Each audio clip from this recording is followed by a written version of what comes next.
Hello बच्चों, तो start करें 5 मार्कर का नेक्स्ट क्वेश्चन। ये भी आपके 5 मार्क्स में आने वाला है। अगर इसको पॉज करो वीडियो को और सोचो इसमें क्या करेंगे। अगर आप कुछ 3-4 स्टेप दिमाग में सॉल्व कर पा रहे हो तो ठीक है, नहीं तो इस वीडियो को पूरा देखना, क्योंकि स्किप करना भारी पड़ेगा। एग्जाम में क्वेश्चन आपको जरूर मिलेगा। तो यहाँ पे देखो, न्यूमरेटर में कॉस है, डिनोमिनेटर में साइन है, मेथड ऑफ सब्स्टिट्यूशन लगेगा। बहुत सिंपल वे में यहाँ पे दिख रहा है। तो मैं अगर साइन एक्स को टी मान लेती हूँ तो cos x dx जो है वो मेरा यहाँ पे क्या हो जाएगा, डी डी हो जाएगा। ठीक है, और नीचे जो टर्म है वो एक एल्जेब्रिक फॉर्म में आ जाएगी। चलो पहला काम स्टार्ट करते हैं कि लेट कि जो डिनोमिनेटर वाला होता है ना उसी को हम लेट करते हैं टी, ताकि न्यूमरेटर गायब हो जाए। तो साइन एक्स अगर यहाँ पे टी है तो कॉस एक्स डी एक्स जो है वो क्या बन जाएगा, डी टी। ये पूरा यहाँ से क्या हो जाएगा, गायब, और नीचे वाली टर्म आपकी अलजेब्रा में फॉर्म में चेंज जाएगी। तो ये हो गया 2, ये बाकी सारा हो गया डी टी, ये हो गया 1 माइनस टी, और ये हो गया 1 प्लस टी स्क्वायर, और ये आपका क्या हो गया, डी टी हो गया। अब सोचो, अब तो क्वेश्चन आपकी बहुत सिंपल वे में चेंज होगी। पार्शियल फ्रैक्शन की हेल्प से हम इसको सॉल्व कर सकते हैं।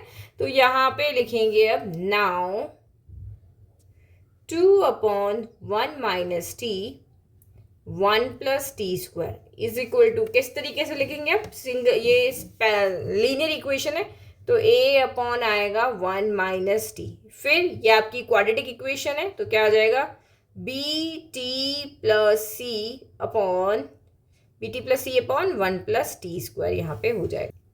सॉल्व करें, एलसीएम ले तो इधर एलसीएम यही आएगा, डिनोमिनेटर गायब हो जाएगा यहाँ पे दोनों। यहाँ 1 माइनस टी है, 1 प्लस टी स्क्वायर नहीं है तो ए के साथ में 1 plus T square product form में आ जाएगा, और बी टी प्लस सी के साथ में 1 माइनस टी प्रोडक्ट फॉर्म में आ जाएगा। तो थोड़ा सा इसको सिंप्लीफाई कर लें, ये हो जाएगा a into 1 A into T square A T square. तो ब्रैकेट खोलो, बी टी इंटू 1 आपका बी टी हो जाएगा, माइनस का बी टी स्क्वायर हो गया, प्लस का सी और माइनस का सी टी हो गया। ठीक है, अब हम यहाँ पे 1 बाय 1 क्या करते हैं, कंपेयर करते हैं। तो ए के टी स्क्वायर के कोफिशिएंट देखो, इधर टी स्क्वायर का कोफिशिएंट ए है, इधर माइनस बी और इधर कुछ भी नहीं है, तो a minus B is equals to 0 हो जाएगा।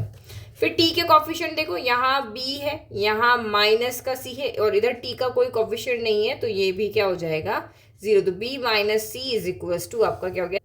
और कांस्टेंट देखें, कांस्टेंट लेफ्ट में 2 है, राइट में a है, ये रहा, और c है, तो a plus C is equals to 2 हो गया। तो ये जो दो हमारी इक्वेशन है इससे क्या कंक्लूजन निकल रहा है भाई, a minus B equal to 0 तो a इक्वल टू बी हो गया, b minus C equal to 0 तो b is equals to C हो गया। तो ये अगर देखिए a b के इक्वल है, b c के इक्वल है, तो इसका मतलब क्या कंक्लूजन निकला है कि a is equals to b is equals to c है। तो कोई भी एक वैल्यू निकालो। अभी कहा a c के इक्वल है तो a c की जगह अगर मैं a रख दूँ तो a प्लस a क्या हो जाएगा, 2a हो जाएगा, है ना।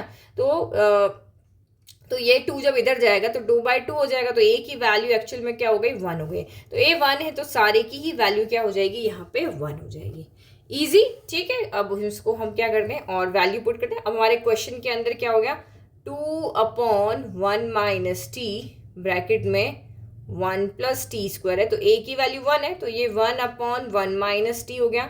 b और c की वैल्यू 1 है तो ऊपर आपका t प्लस 1 हो गया। जब b और c की वैल्यू रखोगे तो वो क्या बन जाएगा, t प्लस 1, और ये हो गया 1 प्लस टी स्क्वायर। तो अब हमारा इंटीग्रेशन में जो ये वाला हमारा फंक्शन है, ये वाला, इसकी जगह पे हम ये पुट कर देंगे अब। ठीक है, तो चलो पुट कर लेते हैं। तो नाउ चलो इसको हम यहीं पे लिखते हैं। ठीक है, तो now i is equals to integration of क्या हो जाएगा, 1/1 minus T plus t plus 1/1 plus T square D T हो जाएगा। अब इसको हमें यहाँ पे सॉल्व करना है। ठीक है, तो अब क्या करें, कैसे इसको सॉल्व करें। पहला वाला तो बहुत इजी हो रहा है, 1 माइनस टी में तो कोई देखने की जरूरत ही नहीं है। ठीक है, ये तो आपका सीधा 1/t के फॉर्मूले से log t में कन्वर्ट हो जाएगा ना, तो इसको हम अलग अलग कर देते हैं।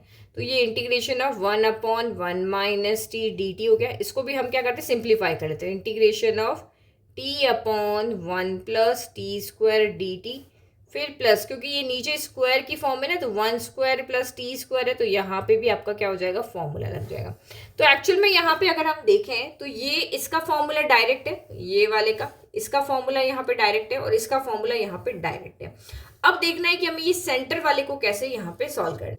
तो सेंटर वाले के लिए क्या है, देखो नीचे 1 प्लस टी स्क्वायर है, अगर मैं मेथड ऑफ सब्सटीट्यूशन ले लूँ, देखो टी स्क्वायर का डिफरेंशिएशन टी हो जाता है, तो मुझे ऊपर यहाँ पे डिफरेंशिएशन मिल रहा है, उसका सब्सटीट्यूशन मिल रहा है, तो मैं यहाँ पे लेट ही कर लेती हूँ, यहाँ देखो है ना, कुछ और कलर लेके आते हैं, let 1 plus T square is equal to U रख ले या वी रख लो, तो 1 का डिफरेंशिएशन 0 और टी स्क्वायर का 2t dt is equals to, एक सेकेंड क्या हो गया, 2t dt is equals to आपका dv हो जाएगा। तो हमारे पास तो यहाँ पे t dt है, तो t dt equal to 1/2 dv हो जाएगा। तो चलो वैल्यू पुट कर ले, मैं इस क्वेश्चन फंक्शन को इधर ले आती हूँ, तो ये हो गया t upon 1 plus T square, ठीक है, dt। तो चलो पुट करो, t dt की जगह तो ये 1/2 हमने बाहर लिख लिया, ये dv हो गया और ये ऊपर आ गया आपका v।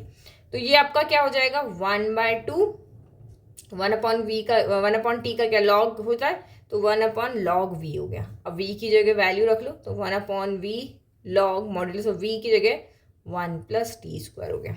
ठीक है, कुछ गड़बड़ नहीं, सब सही। ओके, तो इसका इंटीग्रेशन तो हमने यहाँ पे कर लिया। अब इनका इंटीग्रेशन, तो ये आपका यहाँ पे हो जाएगा डायरेक्ट इंटीग्रेशन 1/t का log t, तो log modulus of 1 minus T का डिफरेंशिएशन करोगे तो माइनस का 1 आएगा, 1 का तो 0, माइनस टी का -1, तो यहाँ ये माइनस आपका डिवाइड में जो आएगा तो इधर आ जाएगा।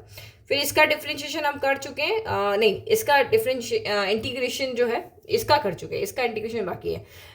नहीं हाँ इसका हो गया ना 1/1 स्क्वायर प्लस टी स्क्वायर, तो इसका तो यहाँ से डायरेक्ट देख लेते हैं, 1/2 log modulus of 1 plus T square हो गया। देन इसका हमें फॉर्मूला पता है 1/a tan inverse x upon a, तो 1/a तो a कितना है 1 ही, तो 1/1 तो 1 ही हो गया। फिर tan inverse x upon a, तो t/1 t ही होगा, फिर प्लस आपका ये c हो गया। तो that is your final answer. बस अब आप इसमें क्या कर दो, t की वैल्यू कर दो, तो माइनस का log t हमने किसको माना था, sin x को माना था, ऊपर जाके देख लेते हैं एक बार, यस t जो हमारा था वो sin x था, तो बस t की वैल्यू रख दो। तो कितना इजी क्वेश्चन हो गया, देखो log 1 minus sin x plus 1/2 log modulus of 1 plus sine square x, फिर plus tan inverse sin x plus आपका c हो गया। एक बार फाइनल आंसर देख लें, ठीक है, tan इनवर्स तो यहाँ ब्रैकेट आएगा, यस सारा कुछ आपका यहाँ पे राइट है ना, तो कोई प्रॉब्लम नहीं, सब कुछ ठीक है। फाइनल आंसर बहुत इजी वे में हमने क्वेश्चन को सॉल्व कर लिया, कहाँ पार्शियल फ्रैक्शन लगाना। मोस्टली जब भी ऐसा कोई क्वेश्चन आता है u अपॉन v में साइन कॉस भर भर के दिए हुए होते हैं, तो आप देख लो कि वहाँ पे पार्शियल फ्रैक्शन तो लगना ही लगना है। ओके, तो ये हमने इजी वे में यहाँ क्वेश्चन को सॉल्व कर लिया और आपको 100% समझ में भी यहाँ पे आ गया है। तो जब देखा, जब सब्सटीट्यूट, हाँ तो इसमें आपने क्वेश्चन में आपने क्या देखा कि जब हम सब्सटीट्यूशन को सही से चुन लेते हैं तो इंटीग्रेशन अपने आप में ही ईजी हो जाता है। समझ में आया तो चैनल को लाइक शेयर सब्सक्राइब जरूर करना, अपने फ्रेंड्स के साथ जरूर शेयर करना, और कौन से ऐसे क्वेश्चन है जो आपको सिंपल वे में, सबसे सिंपलेस्ट वे में सॉल्व करके देखने हैं, तो वो मुझे आप कमेंट करें, मैं उसका सोल्यूशन आपको जरूर प्रोवाइड कराऊंगी। Thank you.